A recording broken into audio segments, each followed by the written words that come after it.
comparing life itself. I watched a show in the 50s, 60s, The Life of Riley. Oh, yeah, it's this guy in a hammock. The guy that played Riley was phenomenal.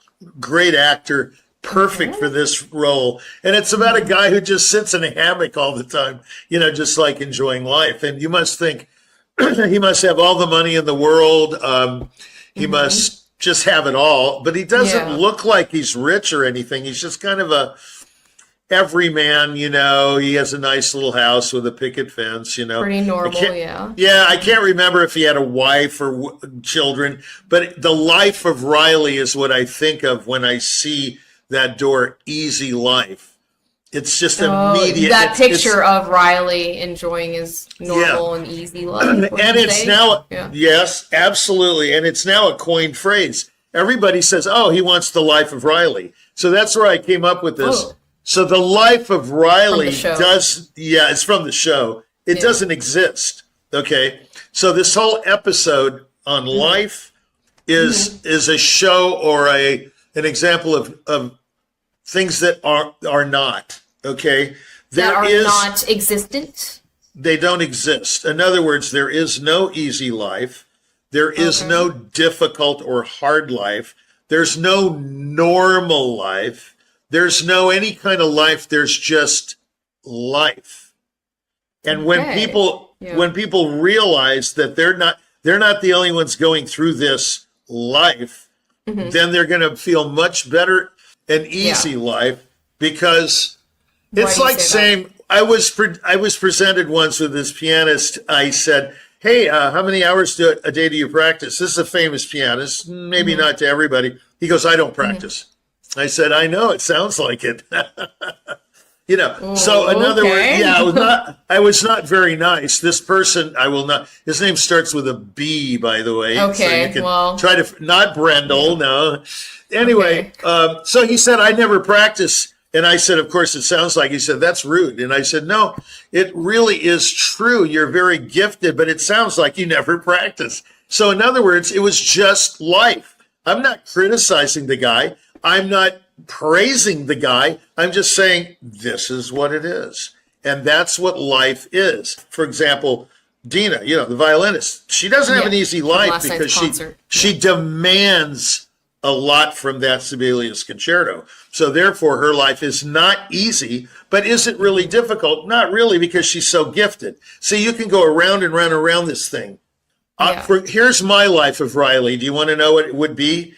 I want to have my McDonald's iced coffee here in the morning and a bacon roller. You don't know what that is. And then I go to my apartment and I would like to watch Curb Your Enthusiasm morning, noon, and night. That would be the life of Riley for me, with a few little excursions in between. They want it, but then they think, wow, that's really boring. I'd much rather have breakthroughs at the piano. And that's when, that's my thing. So then I think, well, let's go practice for a while and see what happens, And that's kind of the way I practice. I go, let's just see what's going to happen today. And for sure, every day it changes. Well, the life of Riley doesn't apply to that scenario you presented. When you're demanding of something, like if you challenge the music itself or the form of music itself, you challenge your religious beliefs, you challenge everything you believe in. That is not the life of Riley. You're asking for a life of turmoil, because you're going to constantly question yourself. See, life is about good enough, right? Yeah, absolutely. There's this man right at the end of his life. He goes, is that it? Is that all there is? He's thinking on his deathbed, right? Yeah. I mean, he really thinks that is that it? I mean, are you kidding? There's so much more, but there isn't, because his life was his life. That's life. You see? So this life of Riley aspect is a complete myth. It doesn't exist even in the slightest, because of one thing, boredom.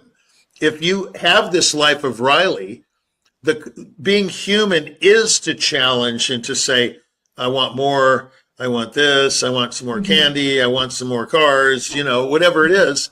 I'm using really stupid examples, but basically, Right. we want more. Give someone 2 pieces of candy and they want 5 more. Never. Nobody's ever content. I've never known anyone that was totally content with their life unless they were super old and couldn't really do anything. Then they go, I have no regrets. Well, when I'm dying, I won't be saying that. I'm going to say, I had a lot of regrets and I have them right now. Lots of regrets. So a lot of unrealized potential, like sure, unresolved situations and relationships, and life's too complicated to have a life of Riley.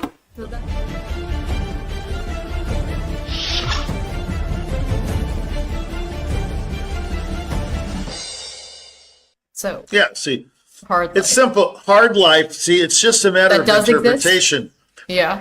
No, it doesn't exist either. See, the thing is, there's some people, some that say, "Oh, I have such a hard life. It's just, I have to do this. I have to take the kids, and I have to go across town. It's 100 miles a day, and the gasoline's killing me. The price, blah blah." I mean, this could go on forever. Groceries, what's the point? Everything. Let me ask you something. What's the point of complaining when it does absolutely no good? There's no benefit. Think about it.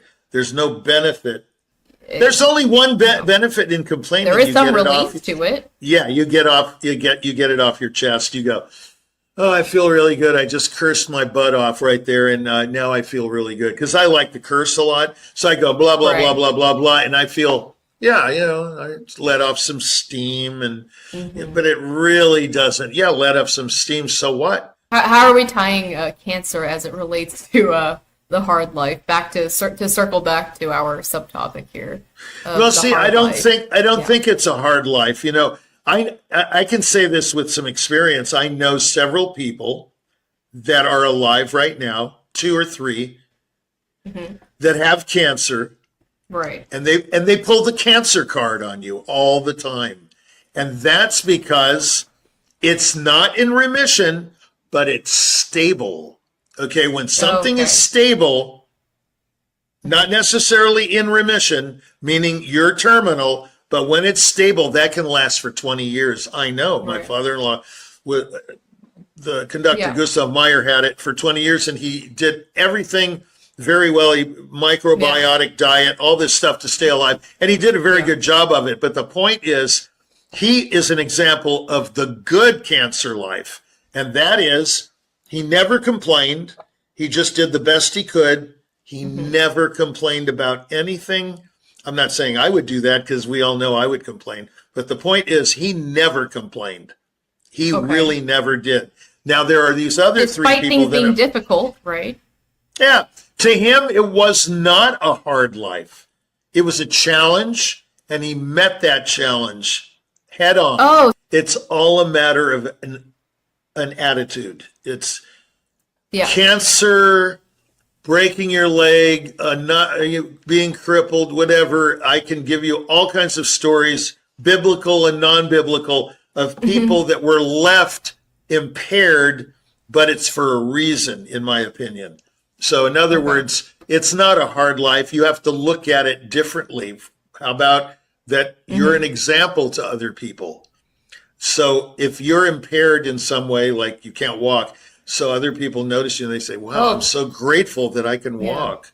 You'd have to think outside of yourself with it as well and find that important. Of course, to be an example. Right. Yeah. Absolutely. When people just think of themselves, they're doing themselves an injustice. The minute you start thinking of other people and their needs, you're relieved somehow. You forget about your problems and you're more focused on their problems. That's therapy. Yeah.